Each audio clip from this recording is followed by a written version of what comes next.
بسم اللہ الرحمن الرحیم۔ السلام علیکم محترم ناظرین۔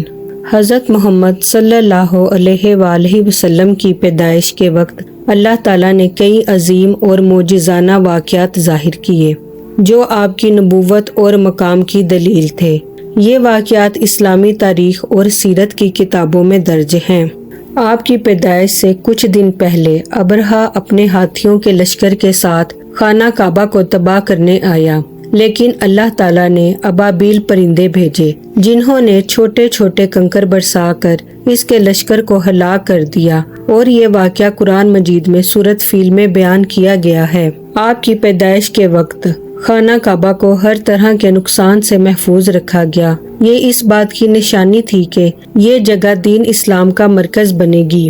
آپ کی پیدائش کی سب سے مشہور تاریخ 12 ربیع الاول عام الفیل پیر کے دن مانی جاتی ہے، جبکہ کچھ روایات 9 ربیع الاول کا ذکر بھی کرتی ہیں۔ آپ کی ولادت فجر کے وقت یا رات کے آخری پہر ہوئی۔ آپ کے والد حضرت عبداللہ آپ کی پیدائش سے پہلے ہی وفات پا چکے تھے، اور آپ کی والدہ حضرت بی بی آمنہ نے آپ کو بے حد محبت اور شفقت سے پالا۔ حضرت آمنہ فرماتی ہیں کہ آپ کی ولادت کے وقت مکہ کی فضا خوشبو سے معطر ہو گئی تھی، اور ایک نور پوری دنیا میں چمک اٹھا۔ یہ نور اس بات کی نشانی تھی کہ دنیا میں ایک ایسا شخص آنے والا ہے جو انسانیت کی رہنمائی کرے گا اور اندھیروں کو روشنی میں بدل دے گا۔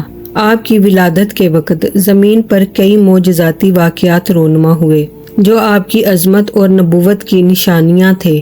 یہ واقعات دنیا میں اللہ تعالیٰ کی رحمت اور ہدایت کے ظہور کی خوشخبری دیتے ہیں۔ فارس ایران میں مجوسیوں کی عبادت گاہ میں ایک آگ تھی جو ہزاروں سال سے مسلسل جل رہی تھی، اور وہ اسے مقدس سمجھتے تھے۔ آپ کی ولادت کے وقت یہ آگ اچانک بجھ گئی، جو اس بات کی علامت تھی کہ باطل نظام زوال پذیر ہوگا اور حق کا نور غالب آئے گا۔ فارس کے علاقے میں ساوا نامی ایک جھیل تھی جسے لوگ مقدس مانتے تھے۔ آپ کی پیدائش کے وقت وہ جھیل اچانک خشک ہو گئی۔ یہ واقعہ اس بات کا اشارہ کرتا ہے کہ اب دنیا میں توحید کا پیغام عام ہوگا اور شرک کی بنیادیں ختم ہو جائیں گی۔ ایران کے بادشاہ کسریٰ کے محل کے 14 مینار آپ کی ولادت کے وقت گر گئے، اور ایران کی حکومت کے زوال کا وقت قریب آ گیا، اور چند سالوں بعد مسلمانوں نے وہاں اسلام کا پرچم بلند کیا۔ آپ کی ولادت کے وقت زمین پر ایک خاص روشنی پھیل گئی جو مشرق سے مغرب تک چمکتی۔ حضرت آمنہ فرماتی ہے کہ اس روشنی کی وجہ سے شام کے محلات بھی نظر آنے لگے۔ یہ نور اس بات کی علامت تھی کہ آپ پوری دنیا کے لیے ہدایت کا چراغ بن کر آئے ہیں۔ خانہ کعبہ اور اس کے ارد گرد موجود بت جو مشرکین مکہ کے معبود تھے، آپ کی پیدائش کے وقت گر گئے۔ یہ اس بات کی علامت تھی کہ آپ کے ذریعے توحید کا پیغام عام ہوگا اور شرک کا خاتمہ ہوگا۔ آپ کی ولادت کے وقت پوری زمین پر ایک غیر معمولی سکون اور امن کا منظر تھا۔ وہ علاقے جو مسلسل جنگ و جدل کا شکار تھے، وہاں عارضی طور پر لڑائیاں بند ہو گئیں اور دنیا میں سکون کی کیفیت پیدا ہو گئی۔ آپ کی ولادت کے وقت اللہ تعالیٰ نے خانہ کعبہ کو ہر قسم کے خطرے اور نقصان سے محفوظ رکھا، جو اس بات کی نشاندہی تھی کہ یہ گھر آپ کی امت کا مرکز بنے گا۔ قریش کی قوم جو معاشی مشکلات اور قحط سالی کا شکار تھی، آپ کی ولادت کے بعد خوشحالی کا سامنا کرنے لگی۔ آپ کی برکت اور رحمت کا نتیجہ تھا۔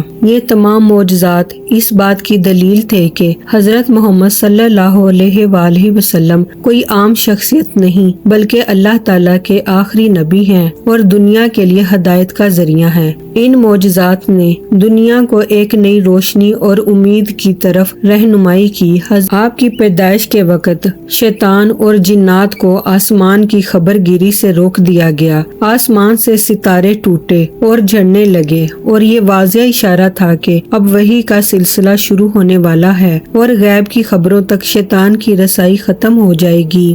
حضرت آمنہ رضی اللہ تعالی عنہا نے فرمایا کہ جب آپ پیدا ہوئے تو آسمانوں پر ایک خاص روشنی چھا گئی جس نے زمین و آسمان کو روشن کر دیا۔ یہ روشنی آپ کی نبوت اور برکت کی علامت تھی۔ آپ کی پیدائش کے وقت آسمان سے فرشتے بڑی تعداد میں اترے جو اللہ تعالیٰ کی تسبیح و تمجید کر رہے تھے اور آپ کی آمد پر خوشی منا رہے تھے۔ پیدائش کے وقت آسمان پر غیر معمولی سکون اور امن کا منظر پیش کر رہا تھا۔ یہ اس بات کی علامت تھی کہ اب دنیا میں اللہ کا آخری نبی مبعوث ہو گیا ہے۔ آپ کی ولادت کے وقت شیطان سخت بے بس اور ناکام ہو گیا۔ وہ چیخنے اور واہ ویلا کرنے لگا کیونکہ اسے معلوم ہو گیا کہ اب حق اور ہدایت کا دور شروع ہو چکا ہے۔ یہ تمام آسمانی معجزات اس بات کی دلیل ہیں کہ آپ کی ولادت عام واقعہ نہیں بلکہ ایک عظیم رحمت اور برکت کا آغاز تھا۔ آپ کی پیدائش کے وقت یہودیوں کا پریشان ہونا ایک تاریخی حقیقت ہے جو اس بات کی ماضی کرتا ہے کہ وہ پہلے ہی آپ کی آمد کے پیش گوئیوں سے واقف تھے مگر حسد اور عناد کی وجہ سے اسے قبول نہ کر سکے۔ یہودیوں کی مذہبی کتابوں تورات اور زبور میں آپ کی آمد کی واضح نشانیاں بیان کی گئی تھی۔ ان میں بتایا گیا تھا کہ ایک آخری نبی عرب میں پیدا ہوگا جو تمام انسانیت کے لیے رحمت بنے گا۔ یہودیوں کو علم تھا کہ آخری نبی کا ظہور عرب کے علاقے میں ہوگا، خاص طور پر مدینہ کے آس پاس، اسی لیے وہ پہلے ہی مدینہ میں آ کر آباد ہو گئے تھے تاکہ اس نبی کے ساتھ ہو کر فائدہ اٹھا سکیں۔ یہودیوں نے آپ کی ولادت کے وقت پیش آنے والے معجزات کو محسوس کیا، جیسے آسمان پر غیر معمولی روشنی، ستاروں کا جھڑنا اور آتش یا فارس کا بجھنا۔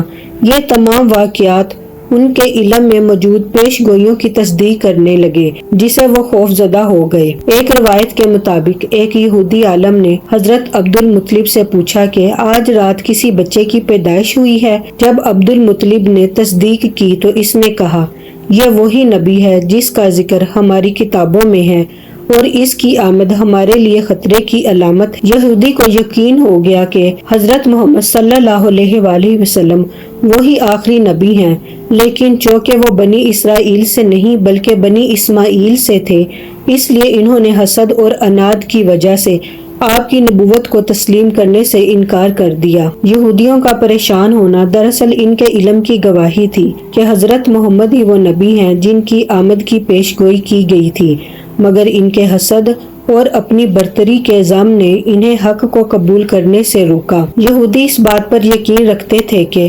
آخری نبی اسرائیل میں سے ہوگا، لیکن جب حضور عرب قبیلے قریش میں پیدا ہوئے تو یہ ان کے لیے ایک دھچکا تھا۔ یہودی سمجھتے تھے کہ اس نبی کی آمد ان کے مذہبی اقتدار اور برتری کو ختم کر دے گی۔ انہوں نے محسوس کیا کہ نبی آخری الزمان کا پیغام ان کی تعلیمات سے مختلف ہوگا اور ان کے لیے قبول کرنا مشکل ہوگا۔ یہودی علماء میں سے کچھ نے آپ کی حقیقت کو پہچانا لیکن اپنے ذاتی مفادات کی وجہ سے ایمان نہ لائے، جبکہ کچھ نے آپ کے خلاف سازشیں شروع کر دی۔